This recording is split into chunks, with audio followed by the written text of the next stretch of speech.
Anda kerjakan ini, maka akan merubah hidup kita dari mulai dunia sampai kembali kepada Allah di akhirat. Yang kedua, cepat ya. Setelah sholat, usahakan dari sekarang. Jangan pernah tinggal. Jadilah ahli Al-Quran. Ini amanah saya. Saya ulang, jadi ahli Al-Quran. Ahli Quran dibagi 3. Ini hadisnya sudah sahih. Kalau bapak ibu bisa dekat dengan Al-Quran, ada langsung jaminan dari hadis Nabi. Imam Al-Bukhari yang menyampaikannya dalam kitab sahihnya. Imam Al-Bukhari menerima hadis ini karena beliau tak jumpa dengan Nabi. Wafat tahun 261 Hijriah. Wafat beliau. Tapi yang paling menarik, beliau cari sampai ketemu dengan Nabi. Hadisnya. Beliau mendapatkan hadis ini dari Hajjaj bin Minhal. Hajjaj bin Minhal mendapatkan hadis ini dari Syu'bah. Syu'bah mendapatkan hadis ini dari Alqamah bin Marsad.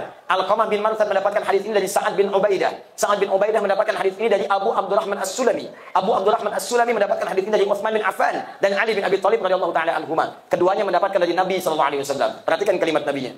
Khairukum man ta'allamal Qur'ana wa 'allama. Kalau ada orang hebat, orang baik, kata Nabi, maka yang terbaik di antara orang baik itu, yang terhebat di antara orang hebat itu, hanya satu, yaitu ahli Al-Quran. Siapa yang mau belajar Quran dan mengamalkan isinya. Ini janji Nabi. Anda belajar Quran, amalkan isinya, jadi orang hebat. Dipraktikkan oleh ulama. Caranya ada 3. Pertama untuk pemula. Jadi ahli Quran kalangan pertama yang senang baca Quran. Mulai baca dulu, target.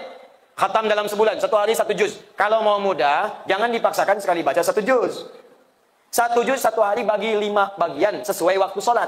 Subuh, zuhur, asar, maghrib, isya. Dibagi, bagi 5. Misal, juz pertama itu 141 ayat.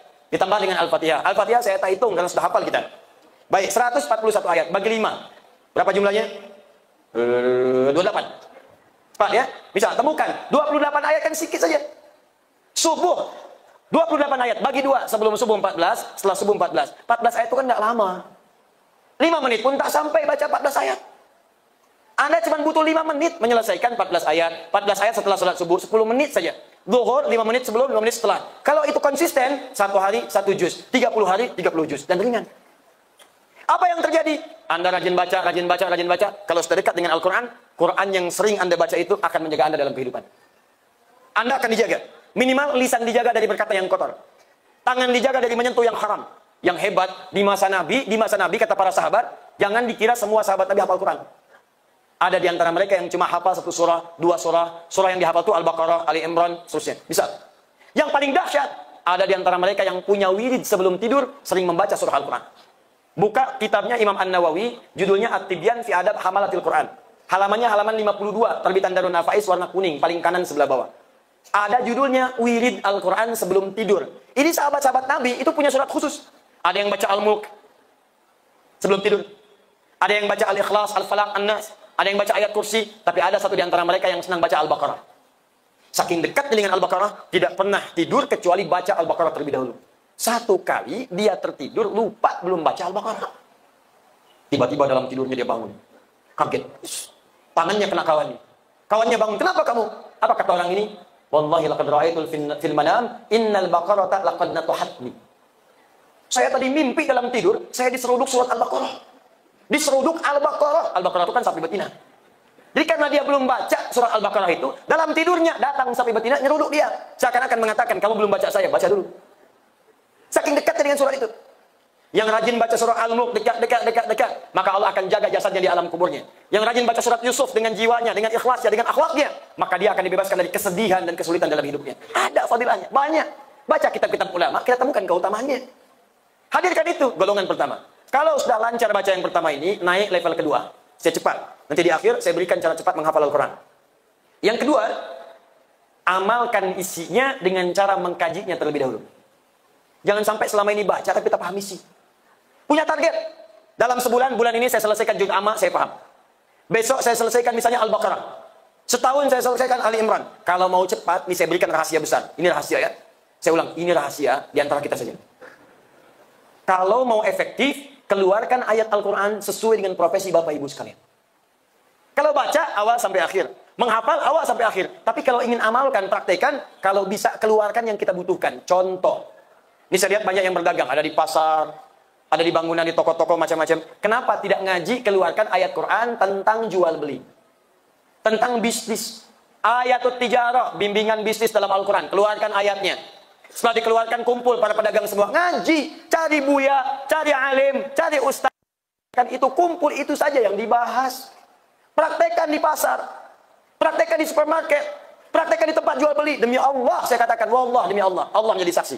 Tidak pernah ada sahabat, tabi'in, ulama, masyarakat muslim mengamalkan isi Al-Quran dalam perdagangan, kecuali semua bisnis yang akan kembali balik tanpa modal. Kembalinya untung semua. Untung, untung, untung, untung. Abdurrahman bin Auf cuma punya waktu 3 bulan. Modalnya pakaian. Diamalkan isi bimbingan Nabi melalui beliau. Diamalkan 3 bulan jadi orang nomor kaya. Nomor 3 paling kaya di Madinah. Setahun jadi orang paling kaya nomor 1 di Madinah. Kapaknya kapak terbuat dari emas. Cuma setahun. Utsman bin Affan sampai sekarang asetnya masih ada. Sumurnya yang dulu dibebaskan masih ada. Ya, lembah-lembahnya masih ada. Kebun kurmanya masih ada. Kebun kurmanya dibebaskan. Sekarang wilayah itu akan jadi hotel penginapan. Hasilnya diinvestasikan, disedekahkan pada orang-orang Islam atas nama Utsman bin Affan radhiyallahu taala anhu. Masih ada. Bapak ibu, berapa lama jadi ayah? Ibu berapa tahun jadi ibu? Belasan tahun, puluhan tahun. Kenapa tak diturunkan ayat-ayat menjadi ibu dalam Al-Quran? Kenapa tidak dikaji ayat rumah tangga? Adik-adik yang belajar, kenapa nggak mengeluarkan ayat-ayat pelajaran di Quran?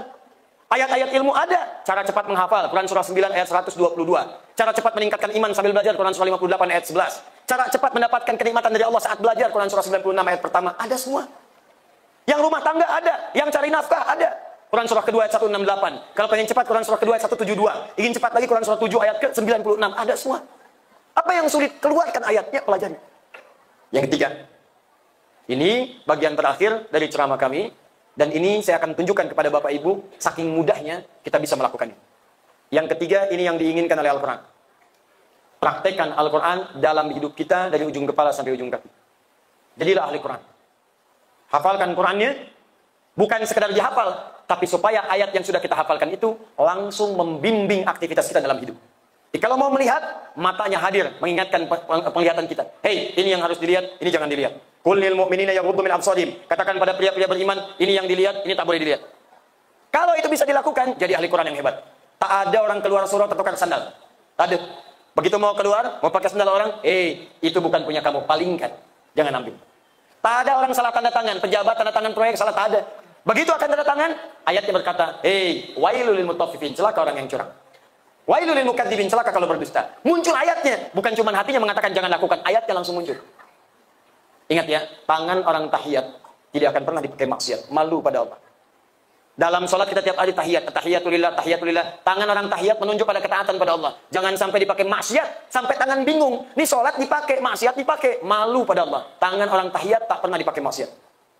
Anda pergi, datang ke kantor, datang proyek disodorkan, Pak, minta tanda tangan. Boleh. Baca dulu, ini tidak bagus, perbaiki dulu.